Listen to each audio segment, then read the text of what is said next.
प्रणाम दोस्तों। आज के वीडियो में आपका बहुत बहुत स्वागत है। आज का हमारा चर्चा का विषय रहेगा कि जो हमने वास्तु की श्रृंखला शुरू की है उसमें हमने पिछले वीडियो में ये चर्चा की थी कि 5 एलिमेंट्स का आपस में क्या रिलेशन है, कौन सा एलिमेंट किसको क्रिएट कर रहा है, कौन सा एलिमेंट किसको डिस्ट्रॉय कर रहा है। तो अब हम उन्हीं एलिमेंट्स की डिटेल में चर्चा करेंगे।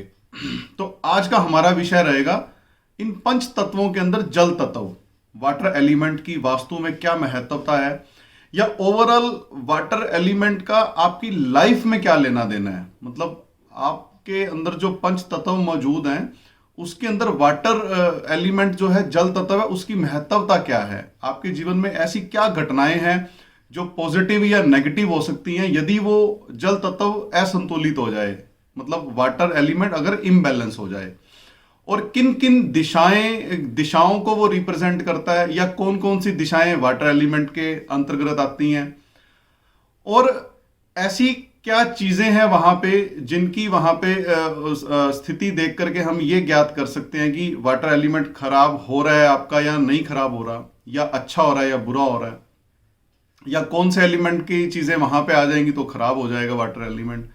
तो ये सारी चीजों पे आज हम चर्चा करेंगे। अगर दोस्तों आप पहली बार चैनल पे आए तो प्लीज सब्सक्राइब जरूर करें ताकि सारे वीडियो आपको मिलते रहें। पिछले वीडियो जितने भी हमारे हैं सबकी प्लेलिस्ट का लिंक आपको हमारे इसी डिस्क्रिप्शन के अंदर मिल जाएगा, चाहे वो वास्तु के वीडियोस हों या वो न्यूमेरोलॉजी के वीडियो हों या कुछ ज्योतिष के वीडियो भी पहले ऑलरेडी आ चुके हैं। तो आप क्लिक करके वहां से जरूर देखिए और सारा का सारा आप अपनी लाइफ के साथ रिलेट करने का प्रयास करिए। जल तत्व, सबसे पहले तो जल तत्व की महत्वता क्या है हमारे जीवन में, जल तत्व से हमें क्या मिलता है, ऐसी कौन सी क्वालिटीज हैं हमारे अंदर जो जल तत्व से आती हैं।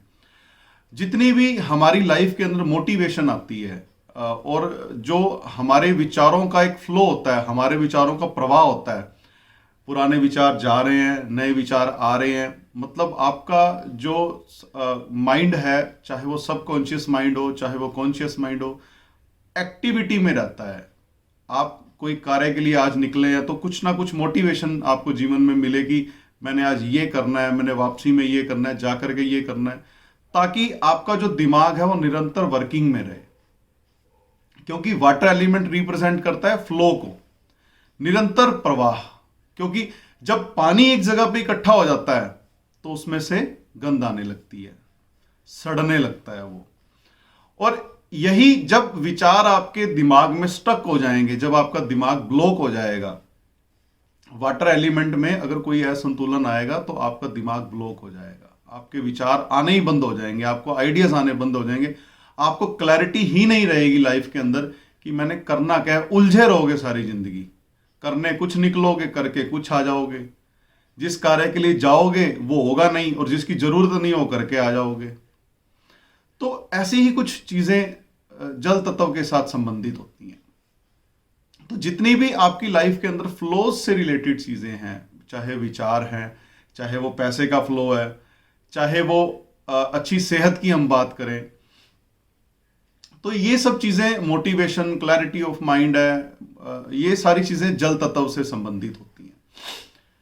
चूंकि आपने, अगर हम लिक्विड की, जल की बात कर रहे हैं, तो जल की एक खासियत होती है, जिस चीज में भी डाल दोगे उसी का रूप ले लेगा। तो जल तत्व जिनका प्रोमिनेंट है जीवन के अंदर, या जल तत्व जिनका संतुलित है, वो हर तरह के हालात को झेलने की क्षमता रखते हैं। लेकिन यही जल तत्व अगर ज्यादा हो जाएगा तो वो इतने ज्यादा सेंसिटिव और इमोशनल हो जाएंगे कि एक्चुअल में देख ही नहीं पाएंगे कि अच्छा क्या है, बुरा क्या है। तो संतुलन बहुत जरूरी है। जल तत्व की बहुत अधिकता भी नहीं होनी चाहिए और उसमें बहुत न्यूनता भी नहीं आनी चाहिए।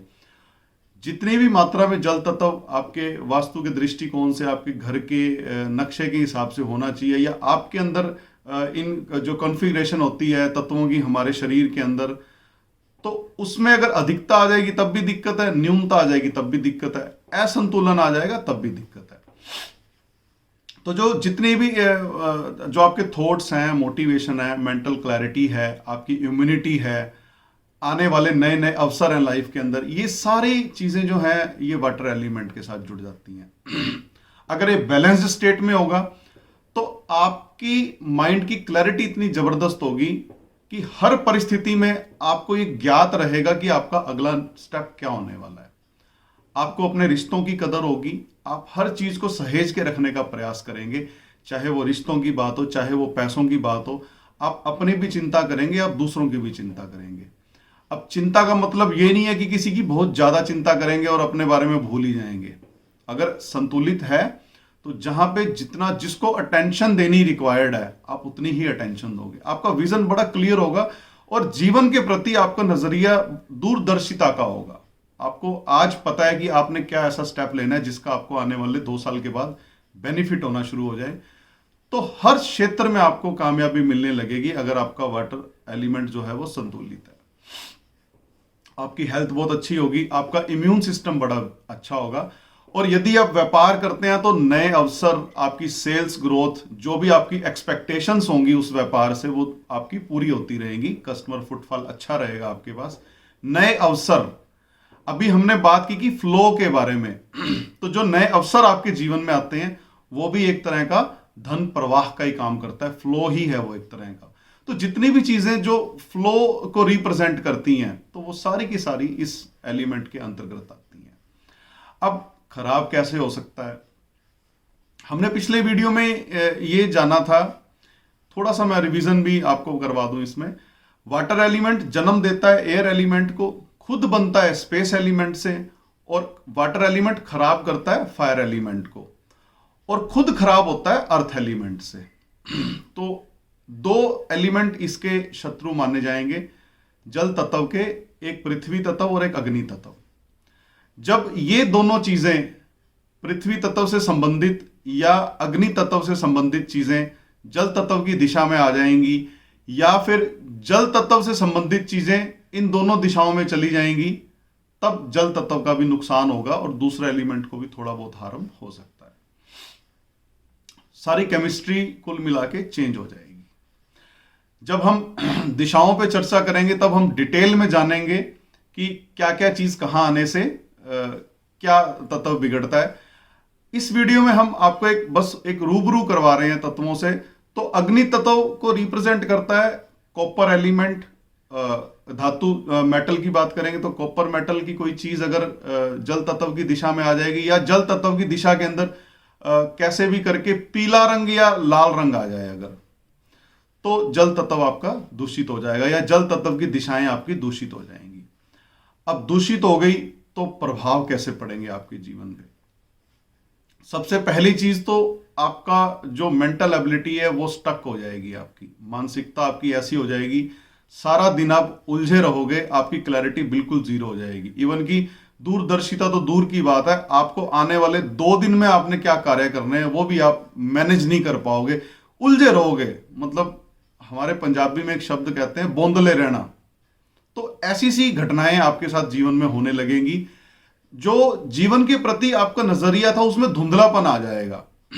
आपको पता ही नहीं है कि मेरी इस साल की बैलेंस शीट में कितना प्रॉफिट है, कितना लॉस है, अगले साल का मेरा क्या टारगेट है, मैंने अपनी सेल कैसे बढ़ानी है। सेल दिनों दिन आपकी डाउन होनी शुरू हो जाएगी। गलती से भी अगर जल तत्व दूषित हो गया तो कस्टमर आना आपकी दुकान पे बंद हो जाएगा, कस्टमर फुटफॉल आपका बंद हो जाएगा, नए अवसर आपके रुक जाएंगे जीवन के अंदर।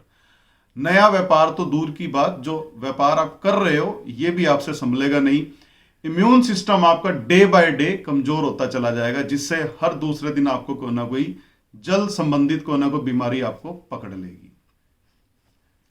और जो जीवन के प्रति आपका जो जितने भी थोड़ा फिलोसफिकल नजरिया होता है हर आदमी की एक रिसर्च होती है लाइफ के अंदर, हर आदमी का एक स्पिरिचुअलिटी का कनेक्शन भी होता है, तो वो सारा का सारा डिस्ट्रॉय हो जाएगा। तो जो जीवन को जो जीने की क्षमता थी, जो मोटिवेशन थी आपकी, वो खत्म हो जाएगी। और इवन मतलब कोई ना कोई आपको अगर आपका जल तत्व बैलेंस्ड है तो कोई ना कोई आपको मोटिवेट करता भी रहेगा लाइफ के अंदर। लेकिन अगर ये दूषित हो गया तो सारे घंटाल आदमी मिलेंगे आपको जीवन के अंदर, मोटिवेशन तो दूर की बात है, उल्टा कुछ ना कुछ आपका आके नुकसान ही करके जाएंगे। मतलब पैसा आना ही बंद हो जाएगा। कैश फ्लो एक तरह से यूं कह सकते हो कि जो चीज पैसों को जनरेट करती है आपके व्यापार के अंदर, आपका प्रोडक्ट ही बिकना बंद हो जाएगा, आपके प्रोडक्ट का आकर्षण खत्म हो जाएगा, प्रोडक्ट की वैल्यू डाउन होने लगेगी आपकी। और मेंटल पीस आपकी खत्म होने लगेगी, एंजाइटी रहेगी, धीरे धीरे आप डिप्रेशन में जाने लगोगे। तो यदि आपका जल तत्व की दिशा के अंदर या जल तत्व की जो दिशाएं हैं, नॉर्थ नॉर्थ वेस्ट से लेकर के नॉर्थ ईस्ट की दिशाएं हैं, आप चार्ट में देख सकते हो, जो स्लाइड हमने लगा रखी है आप उसमें देख सकते हो। नॉर्थ की दिशा, नॉर्थ नॉर्थ ईस्ट की दिशा, और कुछ हिस्सा नॉर्थ नॉर्थ वेस्ट का और कुछ हिस्सा नॉर्थ ईस्ट का, ये 4 दिशाओं से संबंध है जल तत्व का। तो यदि इन 4 दिशाओं के अंदर अग्नि तत्व की कोई चीज आ जाएगी या पृथ्वी तत्व का कुछ ना कुछ अगर ऐड हो जाएगा, चाहे वो कलर ही क्यों ना हो, तो आपका जल तत्व दूषित हो जाएगा। तो इन नटशेल अगर हम बात करेंगे, यदि जल तत्व की दिशाओं के अंदर आपकी नॉर्थ से जो जुड़ी हुई दिशाएं हैं, चाहे वो नॉर्थ नॉर्थ ईस्ट है, चाहे वो नॉर्थ ईस्ट है, चाहे वो नॉर्थ नॉर्थ वेस्ट है, यहां पर अगर पीला रंग और लाल रंग आ जाएगा तो ये जल तत्व आपका दूषित हो जाएगा। या फिर जल तत्व का रंग जो ब्लू और ब्लैक होता है, वो यदि इन 2 दिशाओं में चला जाएगा, अग्नि तत्व की दिशा में चला जाएगा या पृथ्वी तत्व की दिशा में चला जाएगा, तब भी वो खराब के सिम्टम आपको देने लगेगा।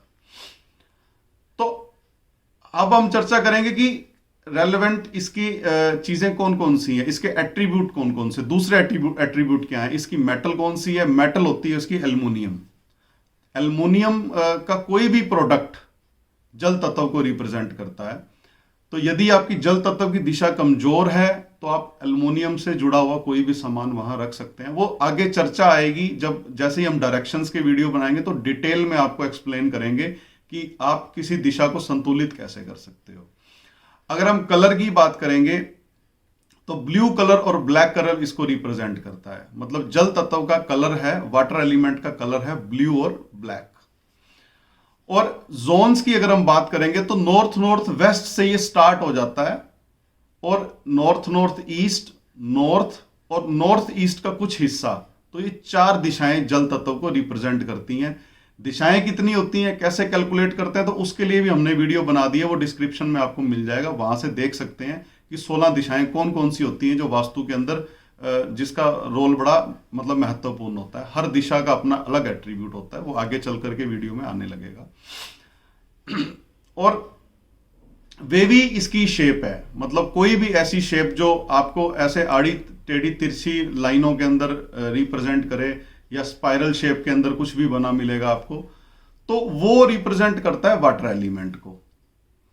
तो कभी कभी मात्र किसी पर्टिकुलर शेप के स्ट्रक्चर की वजह से भी दिशाएं असंतुलित हो जाती हैं। वो मेरा प्रयास रहेगा कि मैं बीच बीच में आपको 2-3 एग्जाम्पल भी दूं, जब ये हमारा एलिमेंट्स का चैप्टर खत्म हो जाएगा, जब पंचतत्व का, जब ये पंचतत्व का चैप्टर कंप्लीट हो जाएगा, जब हम दिशाओं पे आएंगे, धीरे धीरे हम ये भी चर्चा करेंगे कि किस दिशा के अंदर क्या चीज आने से असंतुलित हो जाती है और उसको ट्रीट कैसे किया जाता है। तो उसके अंदर आपको ये शेप्स वगैरह अच्छे से एक बार डिस्प्ले पे दिखाई जाएंगी। प्रयास करेंगे कि किसी का अगर प्रैक्टिकल हमने किसी के घर में कुछ देख रखा है, कोई एग्जाम्पल ऐसा मिल जाए, ताकि आपको अच्छे से क्लैरिटी आने लगे कि ये जो शेप्स हैं ये कैसे काम करती हैं। तो जल तत्व क्रिएट करता है, फिर साइकिल ऑफ क्रिएशन के अंदर जल तत्व क्रिएट करता है एयर एलिमेंट को, या फिर वुड एलिमेंट भी जिसको कहते हैं। और खुद किससे क्रिएट होता है, अपने से जो एक स्टेप पीछे है, स्पेस एलिमेंट से। अगर आप साइकिल ऑफ क्रिएशन के बारे में ज्यादा जानना चाहते हैं, इससे पिछला जो हमारा वीडियो आया वो पंच तत्व के ऊपर ही हमने वीडियो डाला है, उसमें आपको पता लग जाएगा कौन सी चीज किसको, कौन सा तत्व किसको क्रिएट करता है और कौन सा तत्व किसको हार्म करता है। तो ये दोस्तों आज हमने चर्चा की जल तत्व के ऊपर, वाटर एलिमेंट के ऊपर, जिसकी दिशाएं हैं नॉर्थ नॉर्थ ईस्ट, नॉर्थ, कुछ हिस्सा नॉर्थ ईस्ट का और कुछ हिस्सा नॉर्थ नॉर्थ वेस्ट का। तो ये 4 दिशाओं का संबंध है वाटर एलिमेंट के साथ। तो इन 4 दिशाओं की जब भी बात करेंगे हम, कलेक्टिवली जब भी हम बात करेंगे, तो ये 4 दिशाएं जल तत्व को रिप्रेजेंट करती हैं पंच तत्वों के दृष्टिकोण से अगर देखा जाएगा। तो अगले वीडियो में दोस्तों हम चर्चा करेंगे एयर एलिमेंट के ऊपर। और अगर आपने अब तक सब्सक्राइब नहीं किया तो प्लीज सब्सक्राइब जरूर करें, ताकि सारे वीडियो आपको मिलते रहें।